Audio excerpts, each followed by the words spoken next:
First thing we did, I began my ministry here by visiting every shut-in and nursing home member of the church. And the deacons were a little surprised. They said, why are you doing that? And I said, well, if you all think you're scared about the new preacher, those folks are too. They're afraid I'm going to end up doing their funeral and I don't even know them. And so it was important to go visit them first. I want to tell you something.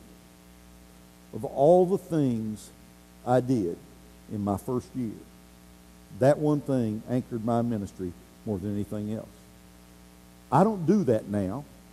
Frank Hawkins does that. But in the beginning, that was foundational. As word began to spread, people began to believe in some of the things we were doing. Second, we began a renewal of our youth and children's choirs. We began to do some things with the local symphony. We became known as a church. The church had always had a good music program, but sort of took it to another level with our chancel choir. We began some new traditions that have now become part and parcel of who we are. Third thing that happened early on was two of the other three staff ministers, there were four of us, and two of the other three left the staff. Only the youth minister remained. And Don Vigas served in that position for 32 years. You'll meet Don later on, but in the early 90s, we called two new staff ministers, Jim Everett and Kurt Wachtel.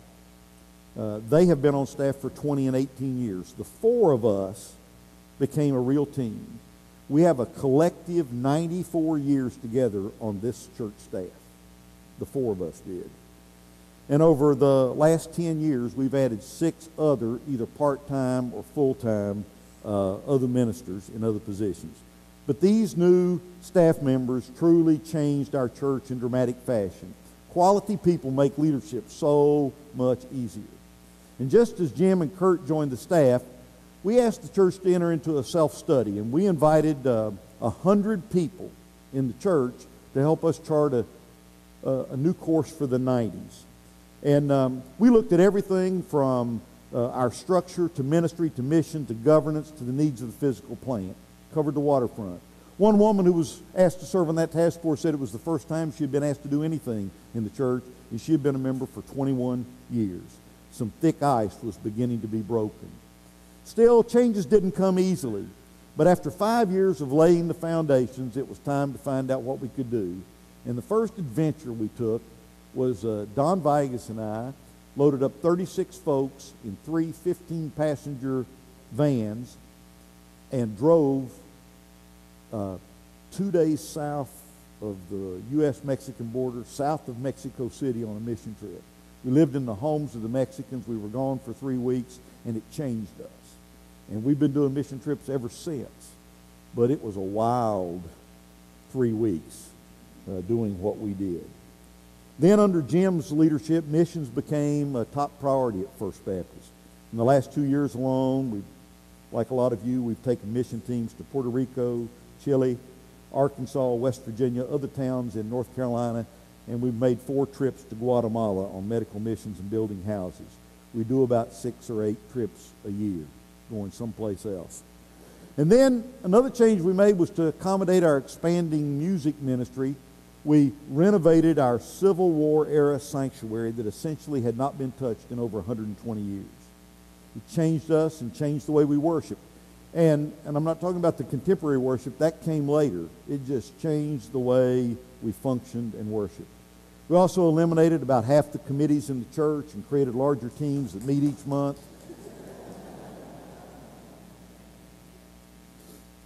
Touched a nerve there, apparently. And now everybody that serves in some, they've got something to do, and that's changed us also. People are glad to serve now. In retrospect, I believe that we got massive buy-in on all these changes because we included 100 families in the church in the process, even though they weren't a part of each individual decision. We have used similar methods in 3 other strategic planning processes. The inclusion of the widest number of persons in the process has proved vital to our growth and the acceptance of sometimes very difficult changes. I think it was Rick Warren who observed, if you want to go somewhere quickly, by all means, travel alone. But if you're taking a journey, it is best to go in the company of others. We believe that with all of our hearts. We believe it so much that when we find out that there's somebody who's against something, we make sure we include them in the conversation. You can't ignore folk like that. You got to engage them and embrace them and hear them. It's amazing how many times they become supporters rather than critics. Now, lest you think all that was some seamless, easy process, we did body damage to all three of those church vans in the rugged roads of Mexico. The vote on our sanctuary renovations was 60% to 40%. Ooh, that was ugly. Not everybody was pleased with the committee restructure. And on top of that, we missed our goal in the capital campaign that we did by 17%. Obviously, not everybody was happy. They never are. But there is always hope. Some years later, when we were in a second capital campaign, our consultant told us that somebody in your church needs to give $200,000 to $220,000 for you to reach your goal. I told him that person, that family did not exist in our church, that there was no way that that could possibly happen. A few days later, one of our deacons walked into my office in his work clothes and boots. And he said, listen, that fellow the other night, my wife and I have decided that we want to be the family that gives that $200,000 gift. My jaw dropped.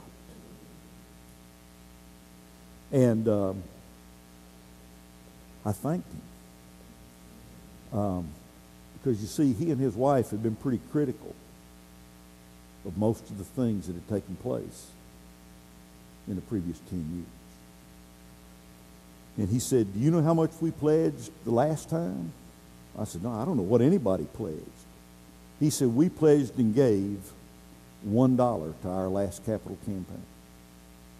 Because we believed you were just a new preacher who'd come into town, that you were going to, I'm going to tell you exactly what he said, but mess up our church and then leave. But we were wrong. We never dreamed that our church could become the church that it is today, and we didn't do anything the last time. And so we feel like we need to make up for it and do this time. In that campaign, and I think our goal was to raise $1.6 million, and we raised $2.6 million.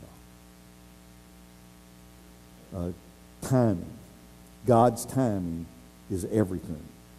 And it was worth the wait. A long obedience in the same direction. We as a staff had finally come to realize that our calling was not to please all the church members and keep them happy. Rather, it was to respond to what we understood to be God's call and claim on our lives and the leading of the Holy Spirit. And that usually meant that we were going to have to change and sometimes make sacrifices. Jim and Jane are going to fill in a lot of the blanks I'm leaving, but it's important for you to know that for all the buildings and the campaigns and the programs and the change we experienced, we believe that every bit of it was being directed by the unseen hand of God. And God's timing has been truly amazing in our story. Once we got past those early events, the tide in the church began to change and we began to grow. Several outside factors influenced what happened in the early 90s. First, the city was continuing its downtown revitalization. It had gone from being seedy bars and peep shows downtown to posh restaurants lining up and down the Riverwalk and on Front and Market Streets. Second thing, Interstate 40 opened. Some of you came by Interstate 40 and you know that that's better than what the alternative used to be. People began to discover our little corner of southeastern North Carolina, our city, and ultimately our church. And for 16 years in a row now, we've received at least 100 new members into the life of our church. Now, while there's nothing particularly spectacular about that, it is fairly significant given our parking situation, our location situation, and all of those kinds of things. We worship in a sanctuary that was built during the Civil War. We rent space in a museum across the street for Sunday school. We hold additional classes in a 160-year-old house behind the church. And last year, worship attendance averaged just over 800 in the two services. And 25 years ago, worship attendance was just under 400. Now, it took 25 years to double. And to put that in perspective for you, that's an average increase in attendance of 16 a year. So it's not been explosive, a long obedience in the same direction. None of this happened overnight, and much of the journey has been messy, and there's a whole lot of it that was painful. But, and even to the point where some of us wanted to quit at times. And it has taken time to develop what we believe is the key point in this key element of this whole story, and that's trust. I believe a church gives a new minister about this much trust when they walk through the door.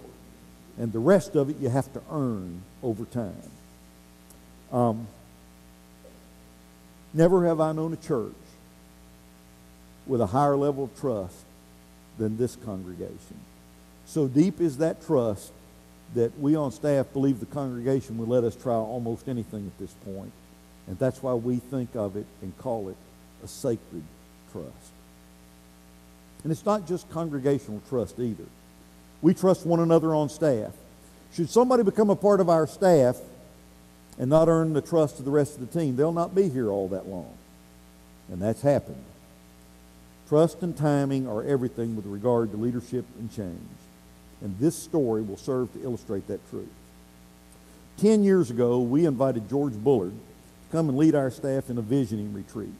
He helped us envision a future story for First Baptist Church. He did not give us the vision. He simply guided a process.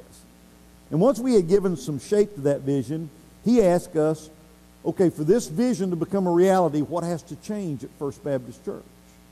And Jim Everett said, change. We have to change. And then we began a conversation about the things that did need to change. And there weren't many, but they were critical. And you will hear about them along the way in this conference. At the end, George said, is there anything else that needs to change? And Don Vigas, our then youth minister, said, yeah, I think there's one more thing that's got to change. I think Mike's got to change. And the room got really quiet. And George said, do you want to hear what he has to say? I said, sure. And Don's words are etched into my soul forever. He said, I think Mike's afraid. We have spent our entire ministry here earning all these chips, and I wonder what we're saving them for. We need to spend them.